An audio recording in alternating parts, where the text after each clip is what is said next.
First week done, and what a week it has been. I cannot get over how mad it is out there right now, but it's January and we're busy, so I'm not complaining. A roundup for the week so that everyone has it. Firstly, I want to talk about this here. I got this from a long-standing customer of mine today who messaged me, and their mortgage is due up in September. And I've said loads of times now that if you're going to be remortgaging, you need to be looking at your options 6 months ahead of time. So right now, if your rate is due up in June, you should be having a conversation with your broker or looking at any of the options that your bank are offering you. It's very likely that your bank won't offer you anything until you are 3 or 4 months away from your product ending, but you can at least be speaking to a broker. Speak to us to find out what options are available, even if it means just having a general plan.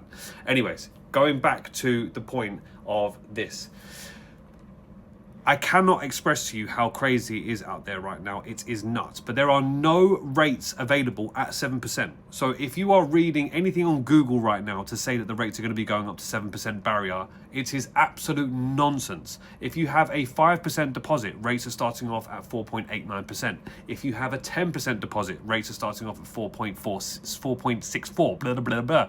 And if you have a 15% deposit, they're about 4.38. So there is no version of a rate right now that is 7% unless you have very, very poor credit score and you are forced to go down that route. That is the only scenario in which you will see a rate right now and you're going to be going anywhere close to 7%. So if you don't see that, please, please, please do not panic and do not let news like this stop you or hinder you from at least trying to secure a good deal. That's point two. I got this lovely message from someone who is talking about stamp duty. I know I feel like as if I'm always talking about stamp duty at the minute, but here we are again.